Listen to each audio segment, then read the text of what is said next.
Imaginez un pays entier, soudainement plongé dans une obscurité totale, comme si la nuit elle-même avait avalé chaque source de lumière, chaque étincelle d'espoir, en moins d'une demi-journée. C'est exactement ce qui s'est produit en Ukraine. En une seule nuit, le réseau électrique national s'est effondré, plongeant plus de 40 millions de personnes dans le noir, le froid et la soif. Derrière cette nuit sans lumière, une opération militaire russe d'une violence inédite, ciblant délibérément le cœur de l'infrastructure énergétique ukrainienne, avec une précision et une brutalité qui rappellent les heures les plus sombres de l'histoire européenne. Pour comprendre la portée de ce choc, il faut revenir à la chronologie.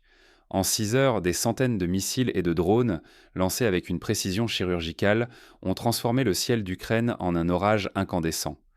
D'ouest en est, de Lviv à Kharkiv, des explosions synchronisées ont pulvérisé les principales centrales électriques. Imaginez une pluie de feu qui s'abat sur un pays tout entier. C'est la plus vaste attaque énergétique jamais menée sur le continent européen. Pour donner une idée de l'ampleur, rappelons-nous du blackout de New York en 1977.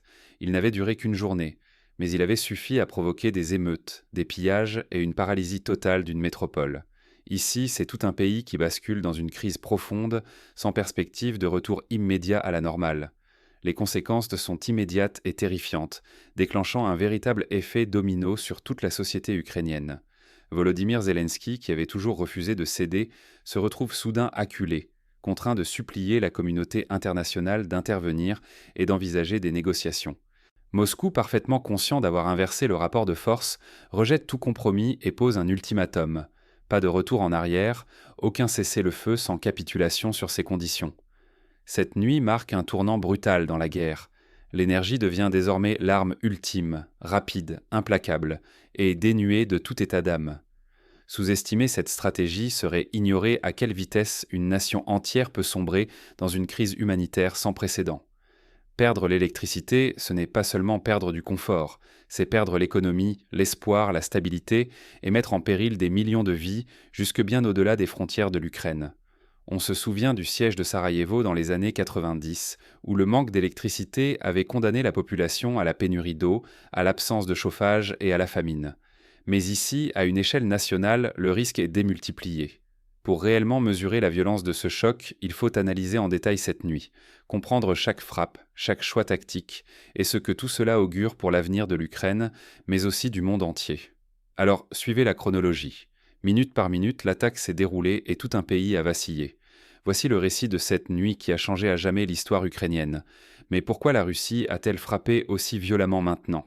Ce n'est ni un hasard, ni un simple accès de colère passagère. C'est le résultat d'une stratégie longuement réfléchie, nourrie par une suite d'événements récents et une volonté d'escalade totale, coûte que coûte. Pour comprendre, il faut revenir quelques semaines en arrière. Tout a commencé lorsque l'Ukraine a mené des attaques contre les tankers russes en mer Noire. Pour Moscou, s'en prendre à l'énergie russe, c'était franchir un interdit majeur. Ces coups n'étaient en plus des incidents isolés, mais un signal clair. La Russie ne tolérerait plus aucune menace contre ses ressources vitales. Historiquement, on sait que la protection des ressources stratégiques a souvent été un motif de guerre. Songez à la doctrine Carter des années 80 qui faisait du pétrole du Golfe une ligne rouge pour les États-Unis. Face à cette provocation, la réaction de la Russie a été instantanée. Moscou a rejeté toute discussion sur une pause ou une trêve humanitaire ciblant les infrastructures électriques. Les Occidentaux, inquiets des conséquences, ont bien tenté de négocier des couloirs ou des cessez-le-feu, mais la réponse russe a été catégorique. La période des compromis est terminée. C'est une rupture aussi nette que celle de la crise des missiles de Cuba en 1962, où la diplomatie était remplacée par des ultimatums. On se souviendra que, quelques mois plus tôt, la Russie avait proposé un moratoire sur les frappes, à condition que Kiev cesse ses attaques sur les infrastructures russes. L'Ukraine a refusé, poursuivant ses opérations en mer Noire et sur le sol russe. Cette impasse a scellé la rupture. Désormais, ni diplomatie, ni compromis. La guerre énergétique allait devenir totale. Cette escalade russe a été soigneusement préparée dans le plus grand secret. Chaque cible a été choisie avec une précision maniaque, chaque frappe synchronisée pour saturer les défenses.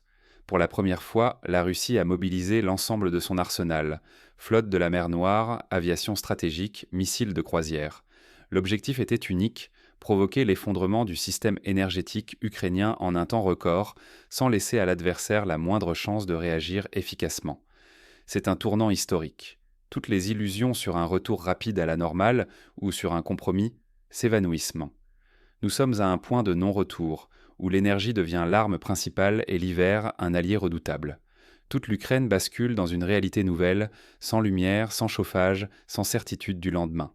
C'est comme si, du jour au lendemain, la Suisse ou la Belgique entière se retrouvaient dans le noir en plein mois de janvier, sans aucune alternative. Découvrons maintenant, heure par heure, comment la Russie a méthodiquement orchestré la destruction de la capacité énergétique ukrainienne. Les premières heures de l'offensive révèlent une mécanique implacable, pensée pour paralyser le pays. Chaque étape précipite un peu plus l'Ukraine dans le chaos. Un balai de missiles, vague après vague, chaque cible sélectionnée avec soin. C'est ainsi que la Russie a plongé l'Ukraine dans les ténèbres, au cours d'une nuit qui a tout bouleversé. Rien n'a été laissé au hasard. Dès les premières minutes, des sous-marins et frégates postés au sud tirent la première salve de missiles calibre. Peu après, la seconde vague s'abat. Des bombardiers stratégiques Tu-95 libèrent des missiles de croisière X-101 capables de traverser des milliers de kilomètres. Dans le même temps, des missiles hypersoniques Kinzhal et des Iskander balistiques sont lancés depuis des territoires voisins. Pour saturer la défense, des drones Geran, véritables munitions rôdeuses, surgissent par centaines. Chaque arme a une mission précise, chaque fenêtre de tir est calculée. C'est la quintessence de la guerre moderne, la coordination entre différents vecteurs d'attaque, la saturation des systèmes de défense et l'exploitation des vulnérabilités de l'ennemi. La méthode est implacable. Les premiers impacts frappent la centrale thermique de Tripoli près de Kiev, puis celle de Burchtyn à l'ouest, et les sites majeurs de Kharkiv, Dnipro, Odessa, Lviv. 62 installations stratégiques sont détruites ou gravement endommagées en quelques heures. Centrales thermiques, hydroélectriques, sous-stations, tout ce qui permettait d'alimenter le pays. Pour donner un exemple concret, la centrale de Tripoli, qui couvrait à elle seule les besoins de plus de 3 millions de personnes, a été littéralement rayée de la carte en moins de 20 minutes. Les images satellites montrent des bâtiments effondrés, des transformateurs pulvérisés, des flammes hautes de plusieurs dizaines de mètres. À Burchtyn, la centrale historique de l'Ouest, construite dans les années 50, n'est plus qu'un amas de ferraille fumante. Face à cette déferlante, la défense anti-aérienne ukrainienne tente de répliquer. Mais la saturation est totale. Les Geran forcent les batteries solaires à s'épuiser. Chaque interception coûte une fortune et la vague suivante arrive toujours. Les stocks de missiles anti-aériens fondent, les opérateurs s'épuisent, les radars sont aveuglés par l'attaque multivectorielle. L'Ukraine assiste, impuissante, à la chute organisée de son réseau énergétique. En moins d'une nuit, près de 14 000 mégawatts de production disparaissent, soit la moitié de ce que l'Ukraine pouvait fournir à sa population et à son industrie. Pour mettre cela en perspective, c'est comme si la France perdait l'ensemble de la production de ses centrales nucléaires du Nord et du Sud en une seule nuit. Ce n'est pas seulement une catastrophe d'infrastructure, c'est la preuve brutale de la vulnérabilité énergétique d'une nation moderne.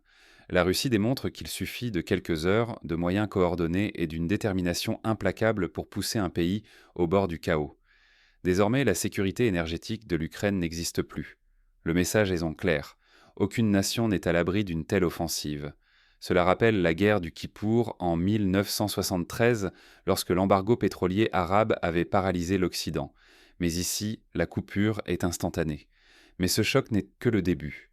Très vite, ses conséquences humaines et politiques vont se propager, bouleversant la vie de millions de personnes. Plonger un pays dans le noir, ce n'est pas simplement couper la lumière. Sans électricité, tout s'arrête net. La vie quotidienne, l'économie, même l'espoir. Pour des millions d'Ukrainiens, il ne s'agit plus de confort, mais de survie. Le froid devient un ennemi mortel. Imaginez des températures qui chutent sous moins 20 degrés. Les radiateurs restent froids, les chaudières muettes. Dans les hôpitaux, le manque d'électricité force les soignants à travailler à la lampe torche, incapables de sauver les plus fragiles. Sans eau courante, les maladies surgissent, la nourriture pourrit, l'hygiène s'effondre et le chaos s'installe dans les foyers. Prenons l'exemple de Mariupol en 2022, où le siège avait provoqué la disparition de toute vie urbaine normale. Plus de transport, plus de communication, plus de soins médicaux pour les blessés. À l'échelle nationale, ce scénario se répète. L'exode massif vers l'ouest n'est plus une menace lointaine, mais une réalité qui prend forme chaque heure. Des familles entières fuient vers la Pologne, la Roumanie, la Slovaquie, créant des embouteillages de plusieurs dizaines de kilomètres à la frontière. Ce n'est pas un simple incident. Réparer un réseau électrique aussi vaste demande des pièces introuvables, des ingénieurs épuisés ou déjà partis, des semaines, parfois des mois de travail, et surtout de l'argent que l'Ukraine n'a plus. Chaque centrale détruite laisse une plaie béante, impossible à refermer en urgence. Après le tremblement de terre de Fukushima, il avait fallu des années pour remettre en marche ne serait-ce qu'une partie du réseau. Ici, les perspectives sont encore plus sombres. L'économie, déjà exsangue après 2 années de guerre, s'effondre totalement. Les usines ferment, les commerces disparaissent, le chômage explose. Les salaires et les retraites ne sont plus versés. La monnaie perd toute valeur, la colère monte. Des manifestations éclatent, parfois violentes, l'État vacille, la cohésion sociale menace de se briser. Face à ce désastre, l'aide européenne devient le dernier filet. Mais les générateurs, les vivres, les médicaments arrivent au compte-gouttes. Les hôpitaux, les gares, les centres logistiques sont prioritaires, mais pour la majorité, il ne reste presque rien. Cette dépendance absolue à l'aide extérieure épuise une Europe déjà divisée et sous tension. La pression sur l'Union européenne devient insupportable. À chaque vague de réfugiés, à chaque appel à l'aide, la solidarité des 27 se fissure. En Pologne, en Roumanie, en Slovaquie, des centaines de milliers de personnes franchissent les frontières. Les budgets explosent, les débats politiques s'enflamment et la stabilité du continent chancelle. Derrière cette crise, l'enjeu dépasse l'Ukraine. C'est la crédibilité des alliances et la capacité de l'Europe à affronter un choc systémique qui sont en jeu. Si l'Ukraine s'effondre, une nouvelle norme s'installe, l'énergie devient une arme totale capable de faire vaciller n'importe quelle nation du jour au lendemain. Rien de tout cela n'est dû au hasard. Cette crise est le résultat d'une stratégie longuement pensée, qui vise bien plus qu'un gain militaire immédiat. C'est une leçon pour le monde entier. La vulnérabilité énergétique est universelle. Aucune société moderne ne peut survivre sans électricité, sans chauffage, sans eau. Mais comment cette offensive énergétique a-t-elle pu frapper aussi vite, aussi fort ? Pour le comprendre, il faut revenir sur la méthode et sur les choix délibérés qui ont permis ce coup de force. Ce n'est plus une escalade, mais un basculement radical. La Russie ne joue plus la prudence ni la négociation feutrée. Son message est tranchant, il n'y aura ni accord ni compromis. Ce sera la capitulation ou la destruction totale de l'adversaire. Les frappes répétées sur l'infrastructure énergétique ukrainienne ne relèvent plus de l'intimidation. L'énergie est désormais une arme fondamentale, le cœur même de la guerre moderne. Priver un peuple de lumière, de chaleur et d'eau n'est plus une conséquence mais l'objectif central. Ces attaques coordonnées marquent l'avènement d'une stratégie du zéro compromis sans retour possible. Moscou adresse en même temps un avertissement glacial à l'Occident. Les discussions interminables, les promesses creuses, les soutiens différés n'ont désormais plus d'effet. Face à une volonté d'anéantissement méthodique, la patience diplomatique devient vaine. Chaque centrale pulvérisée, chaque transformateur réduit en cendres arrache à l'ennemi bien plus que des ressources. Cela lui vole même la possibilité de se relever. On a vu lors de la guerre du Golfe en 1991 comment les frappes sur les réseaux électriques irakiens avaient paralysé tout le pays. Mais ici, la Russie va plus loin. Il ne s'agit pas d'empêcher l'ennemi de se battre, mais de l'empêcher de vivre tout court. La guerre énergétique dépasse l'Ukraine. Ce qui se joue aujourd'hui pourrait devenir la règle de demain. Si ce précédent s'installe, n'importe quelle nation, grande ou petite, peut voir son existence menacée en quelques heures, sans qu'un seul char ne franchisse la frontière. La vulnérabilité des réseaux énergétiques est universelle. Aucune société moderne ne survit longtemps sans électricité, sans chaleur, sans eau. Le vrai danger, c'est la banalisation de ces attaques. Si la chasse aux infrastructures civiles devient un outil de pression toléré, alors plus aucun pays n'est à l'abri. La stabilité de l'Europe, l'économie mondiale, la sécurité de chaque individu peuvent basculer du jour au lendemain. Cette nouvelle ère ne laisse aucune place à l'illusion de protection. La guerre de l'énergie, une fois déclenchée, ignore lois et frontières. Accepter ce précédent, c'est laisser vaciller l'ordre international. La Russie impose à ses adversaires un choix brutal, subir ou s'effondrer. Comprendre cette logique, c'est mesurer la menace qui plane désormais sur toute société connectée à un réseau, qu'il soit électrique, gazier ou numérique. Face à ce bouleversement, l'Ukraine n'a plus le luxe du temps. L'hiver approche et chaque minute sans énergie rapproche le pays du chaos. L'ultimatum est brutal, tenir bon dans la nuit ou céder pour espérer survivre. Le dilemme n'a jamais été aussi cruel. L'Ukraine subit la plus vaste attaque énergétique de son histoire. Les centrales sont anéanties, les lignes coupées, des millions d'existences basculent dans une obscurité glaciale. Sans électricité, tout s'effondre lentement. Les hôpitaux bricolent des solutions, l'eau cesse de couler, les commerces s'éteignent. Les familles se cachant dans les sous-sols, la peur remplace le quotidien. Kiev doit décider, persévérer même si la vie devient presque impossible. Ou plier, satisfaire Moscou pour quelques heures de lumière volée. Aucun retour possible. La Russie a tout verrouillé. Pas de compromis, pas de trêve, seulement la menace implacable.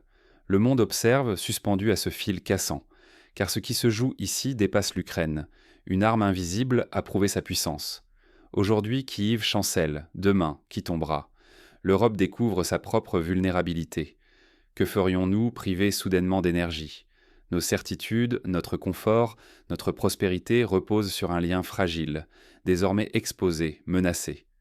Pour l'Ukraine, la marge se rétrécit. Résister dans le noir au risque de l'exil et de la ruine pour des millions, ou capituler pour une paix illusoire sous domination ennemie. Pour tous, l'avertissement est so clair. Ignorer la leçon ukrainienne, c'est accepter que la guerre de l'énergie devienne la règle, demain, partout. Les faux choix ont disparu. Il ne reste que la lucidité et l'urgence de bâtir d'autres défenses, car l'hiver, lui, ne fait que commencer. Mais alors, face à cette nouvelle donne, que peut faire l'Ukraine? Existe-t-il un espoir, une stratégie de résistance, ou la marche vers l'effondrement est-elle inéluctable? Premièrement, il est crucial de tirer les leçons des crises énergétiques passées.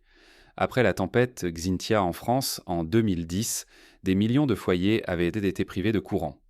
Pourtant, grâce à la mobilisation des secours, à la solidarité locale et à la diversification des sources d'énergie, le pays avait pu restaurer la situation en quelques semaines.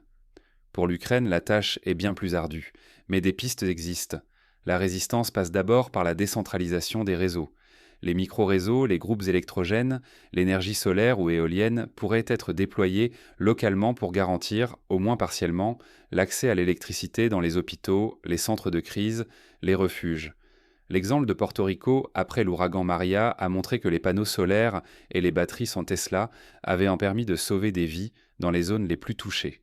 Ensuite, il faut mobiliser la diaspora et les alliés. Des dons de générateurs, de carburant, de lampes solaires peuvent, à petite échelle, améliorer le quotidien de milliers de familles. Les collectivités locales européennes pourraient parrainer des villes ukrainiennes, envoyant matériel et expertise pour accélérer la reconstruction. Enfin, il est impératif de renforcer la défense des infrastructures critiques.